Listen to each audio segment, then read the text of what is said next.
everyone, it's Alice, and today I'm gonna wrap up the books I read in May. I don't really know where this month went. Like, I feel like it just suddenly is at its end, and I don't know where the time went or what I got up to, but I did manage to read 6 books, so I must have done some reading in that time. And yeah, we should just get straight into it. The first book that I read was DallerGut Dream Department Store by Miye, and this is a fantasy book translated from Korean, and it's set in this world where people go to when they're asleep, but they don't remember it when they wake up. And we are following this main character who starts working in this department store that is named by its like flamboyant owner, DallerGut, and the thing that they sell in this department store is dreams. So people come there when they're asleep to buy dreams, basically. So this is a bit of a trippy book, but overall I really liked it.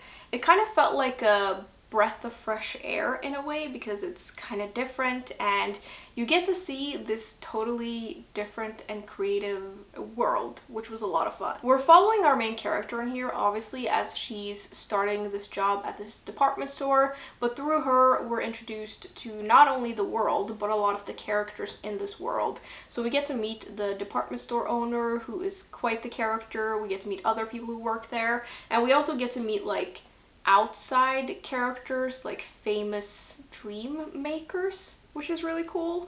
And there's a lot of whimsy to this whole story and to the characters, which is really interesting and entertaining, even though I would say that with some of the characters we probably stay quite surface level, but I also feel like we can't explore like all of the characters in depth, so that kind of makes sense. The atmosphere in here is really nice as well. It kind of has like a cozy vibe to it in a weird way. And there is depth to the story, but mostly it's kind of lighthearted.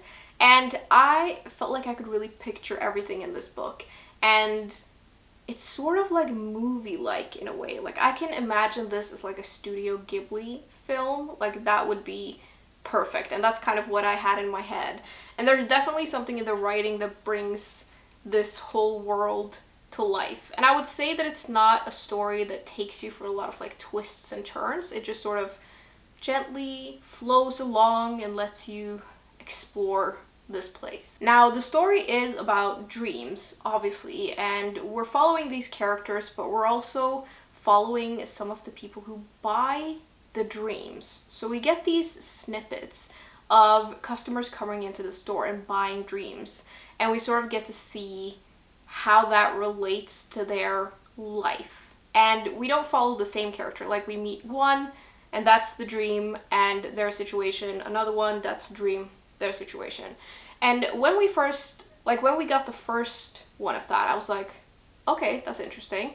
But we get several of them, and to be honest, I didn't really like them. I felt like they were really repetitive and they sort of dragged the story down, and I kind of just didn't want to read those parts. I really just wanted to read about this dream fantasy world and this department store. Like, that's what I liked about this. I'd say overall it's like a 3 out of 5 star read. It's almost 4 stars. If it hadn't been for those parts that I didn't like the repetitive parts, I don't know, I just felt like it really dragged the book down and it got kind of boring.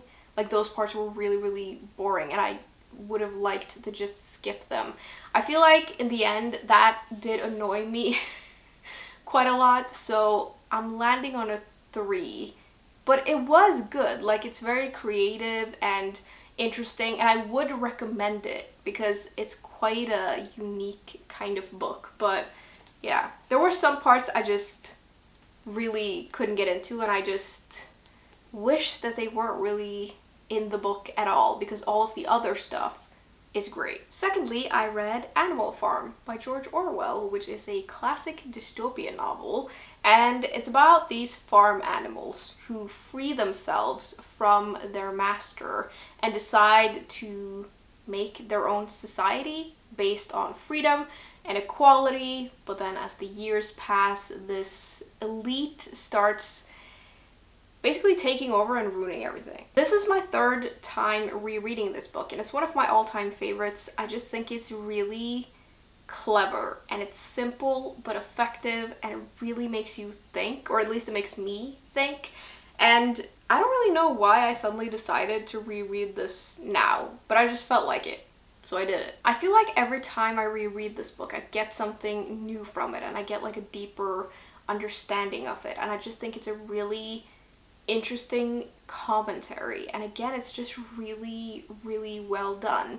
And one of the things that I really like about this book is that I feel like nothing is missing from it, and I feel like it really sucks you in into those like pages that are here, but nothing feels like it's in the way or is too much. Everything in here feels necessary, if that makes sense. Like, it's written in a really tight way, and I just think it's such an interesting book, and it's a book I think about a lot, and so I feel like it's just natural for me to reread it every once in a while, because it's just one of those books that's always like in the back of my mind. The more I read this, the more I get it, I feel, and it's a 5 out of 5 star read for me, one of my favorites. It's really, really good, and yeah, I just love this book. It does remind me that I need to reread 1984 as well. I've reread this more because it's just quicker, and I feel like 1984, although it's amazing and it delves really deeply into a lot of things, it is a little bit more of a struggle to read.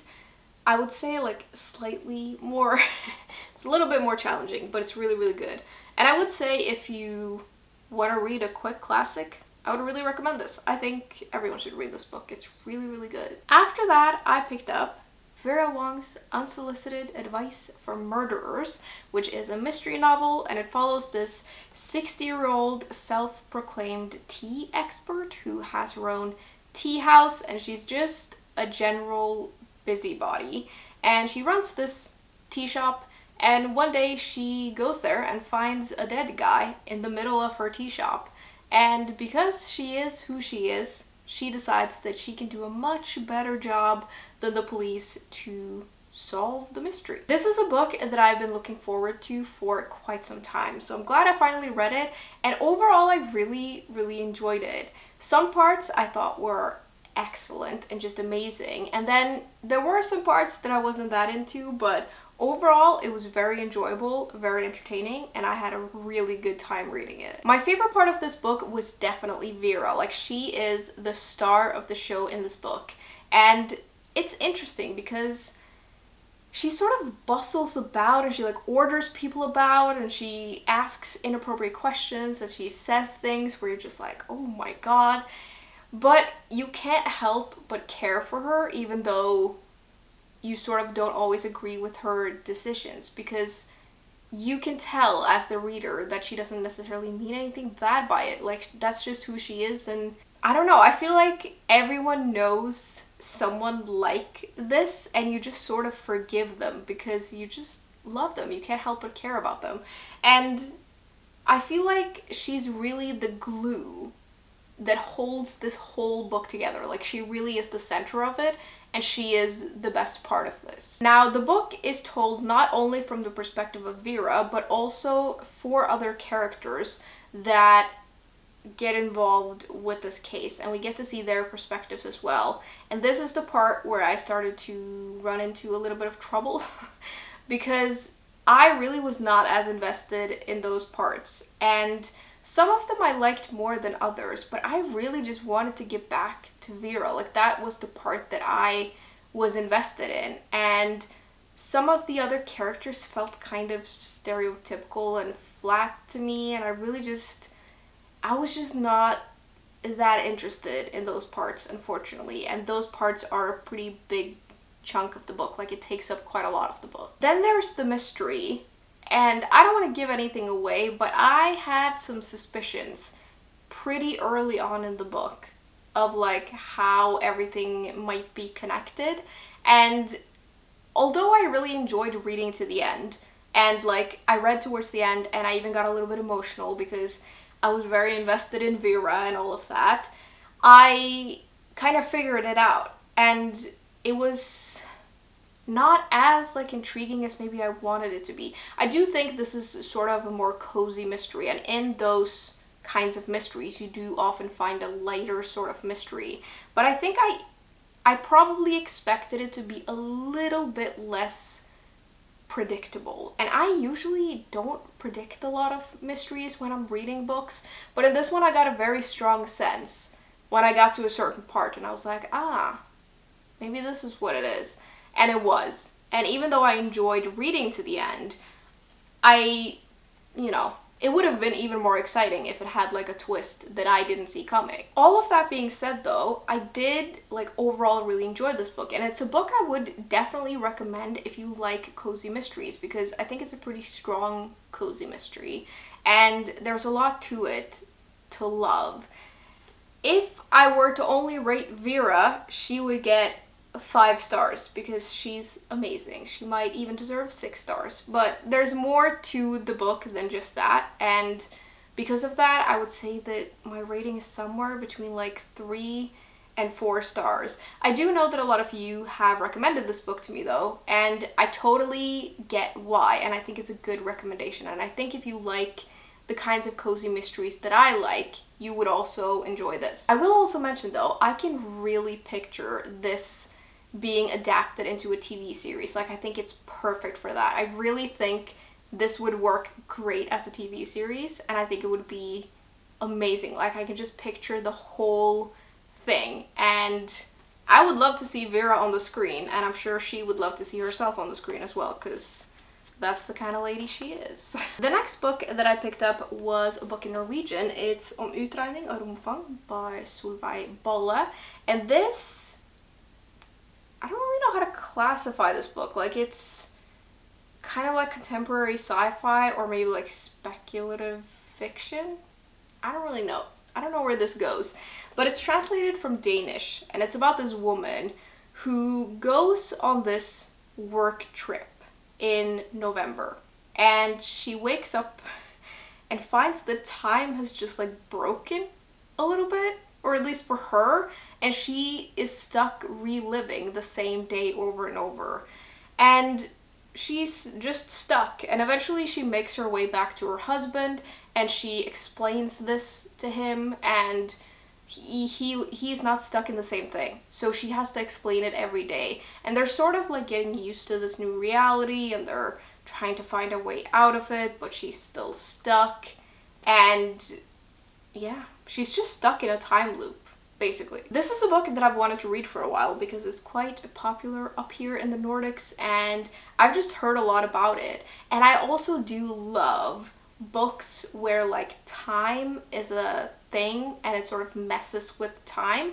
And I have read books set in time loops that I think are really, really good, and that really intrigued me about this. This was an interesting one though, and I really liked it because we have this character who's stuck in this loop, obviously, and one part of the book is about sort of speculating about what has happened, and there are some long-term effects of it that's kind of weird, and some things don't really make sense when it comes to like resetting the day and stuff like that. So there's that, and then there's this woman trying to have a relationship with her husband, and that sort of goes through phases, and she like moves further and further away from the rest of the world. Like, there's a crack because she is stuck in this day, and she kind of starts losing it a little bit, which is, you know, fair because I don't want to give it away, but she's stuck for quite some time.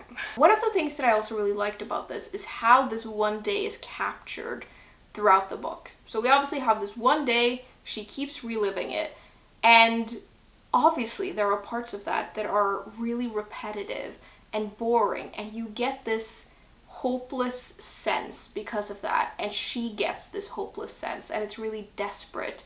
But then there are also moments of interest where she changes what she does, and that creates a little bit of like tension. But it's really about her being stuck and just trying desperately to survive this thing, and she really goes through phases of it.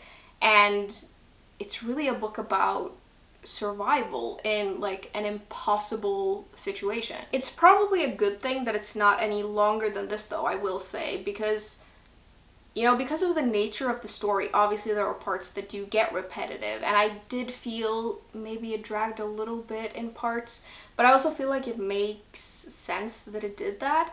And then we did get to the ending, which I don't know if using the word cliffhanger is correct, but it ends in an interesting way, and the way that it ends makes me want to read the next book, because this is going to be like a 7-book series, and I'm very intrigued as to how that's going to work, and like what's going to happen in the other books. Are we going to follow the same people? Is it going to be different? Are we going to see this character again? Like, what is going on? Are we going to get any answers? Like, I'm very, very interested. And it is a little bit of a weird book, and it's not a book that I think everyone would like. I think it's for a pretty particular reader, but there is something really interesting in here, and I'm very, like, I've thought about this book a lot since I finished it. I would say it's like a 4 out of 5 star read, and I'm very excited to read the second book and see what is going to happen. I think 3 books are out at this point, and yeah, who knows, but very interesting. Second to last, I read The Mysterious Case of the Alperton Angels by Janice Hallett. And this is a mystery novel, and it's an epistolary novel, so the whole thing is written in correspondence. So there's chats and emails and transcripts and things like that. And through all of this, we meet this true crime writer who's looking into the case of the Alperton Angels, which was a cult. And this cult was quite small, but no one really knows what happened with it, because they seem to have believed that this baby was like the Antichrist, and eventually most of them died and the rest went into hiding. And our main character wants to write a book about it, and so she tries to track down these people and find out what happened. This is my second book by this author, the first one being The Appeal, which I really, really liked, but I actually think I like this a little bit better. Maybe it's because the subject of the mystery is more intriguing to me, like the cult element of it. But I remember when I read The Appeal, I felt like there were some parts that dragged a little bit in that, and I didn't feel that in this. So both are excellent books, but I would say that I maybe liked this one a little bit better. There is something about the way this is written that I find really engaging, and I feel like the epistolary part of it really like drives the story forward in a way that I really like. I also really like that in this, I got a really good sense of the main character, like the true crime writer, and how throughout this, you get a sense of who she is, and it's not always super likable, which I like. I think she's a very interesting character, so I really like that as well.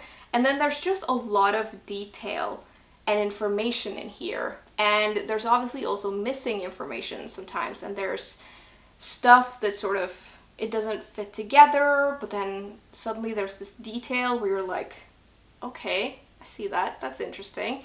And people lie, and it's just really interesting to sift through and like try to come up with theories, and I just find it really, really engaging. I also found the actual mystery to be really good. I thought it was very well done, and I couldn't figure it out, but to be fair, there's so much in here that it would be kind of difficult to figure it out maybe. And also, I'm not really the kind of reader that usually does figure things out, but I really liked going along for the ride. And I do think there is something interesting about a cult being in the middle of it, and that adds like a layer of mystery to it as well. Like, there's a lot going on, they believe in all these things, and then you read something and maybe some of the people you talk to also really believe it.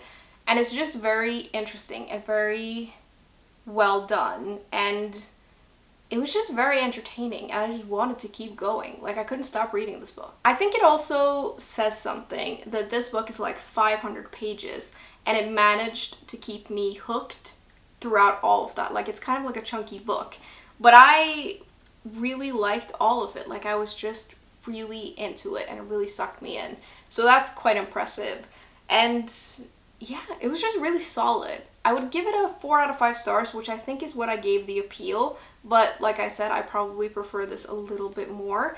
And I'm excited to see this author write more books because I would like to read them. I'm pretty sure she's coming out with a book in like this fall, I think. And I feel like I added that book to my TBR, and it's about like, it has like an academic setting, so it's set at a school and there are these students involved in this case, which is like the perfect thing for me. So I'm very excited for that book to come out and read it. I will read it the minute it comes out because I just really like the way these books are structured, and I think they're really clever. Lastly, I picked up a nonfiction book. It was The Falcon Thief by Joshua Hammer, and this is a true crime book, and it's the story of this thief who spent decades stealing like rare eggs and birds and selling them on the black market. And so we get to know his story and the story of the detective who eventually chased him down. And it's about that, but there's also a lot of other stuff going on in here, like there's history and nature and stuff about these birds and eggs and all kinds of things. Like, it covers a lot. So this is a book that I picked up in part because it reminded me a little bit of The Feather Thief, which is one of my favorite nonfiction books. And it's such an exciting and engaging book, and I sort of got the same vibe from this. And maybe it was an unfair comparison because it didn't really live up to it, and maybe it sort of messed with my expectations of this book. But I have a little bit, like, I have some mixed feelings about this because there were parts of this that were really interesting. I think it started off really well, and then it just kind of went a little bit all over the place for me. It's interesting because I'm really in two minds about this book. On one hand, all of the information that you do get in here is interesting. Like, there's a lot of historical stuff, there's a lot about nature, and you get to see the backstory of a lot of the people that we meet in here. But there is something about the way it was presented that felt a little bit dry at times. And like, there is an adventure in this book, but it never feels all that exciting, at least not to me. And I think I expected it to be more exciting, and it just kind of wasn't. Like, that's not what this book is. And I don't know if it was even really trying to be that. But it wasn't that. I do feel like I learned a lot from this book, and it does have a lot of information to it. And I think there's a lot of background information in here, which, like, yes, it provides background to a lot of different things, but I feel like not all of it was like super necessary. And sometimes I felt like the book went in directions where the author kind of just wanted to tell you about this thing, but it's not really that important to the story that at least I went into this book for.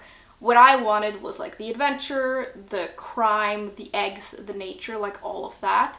And I did find those parts interesting, if not like super exciting. But then there's also all of this other stuff, which it is interesting, but it's not what I went into the book for. It was also one of those books where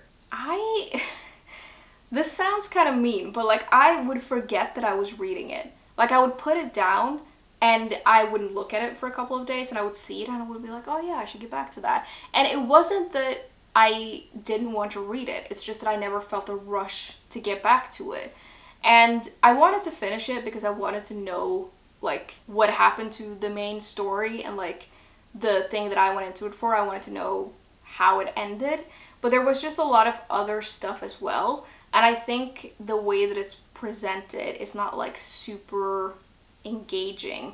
And you know, sometimes you read like a history book or something, and even though the historical event is really interesting, because of the way it's presented, it doesn't feel that way. Like, sometimes I felt like this book was a little bit like that, where it is interesting, but it's a little boring to read. I think what I wanted from this was to just get really immersed in this story, and it just wasn't that kind of book for me. So it kind of just ended up being the kind of book that you read because it is interesting enough, but it's not the kind of book that you like really look forward to reading or like you rush back to. I just read it in the way that you would read sort of like an average history book, and I learned some things, but I wasn't that engaged in it in a way. I'd say this is a 3 out of 5 star read. I don't really know if I would recommend it because I would much more recommend The Feather Thief. Even though the subject matter is not entirely the same, it has kind of the same vibe, and that book is super exciting and really engaging. And in that, there's stuff where I didn't think I was interested in those things at all, but because of the way it's written, I was just like so into all of it. And I think that's what I wanted from this, and I didn't really get it. So yeah, I read it, it was fine. I would recommend the other book, The Feather Thief. Alright, that was the last book though. I feel like I had a pretty good reading month. It was a little bit of a mixed bag, but mostly it was pretty good. And I would say that I overall enjoyed most of the books that I read, and we had some really good ones as well. But yeah, I'd love to hear what all of you have been reading lately. Tell me all about it in the comments. And as always, thank you very much for hanging out with me today, and I will see you soon. Bye!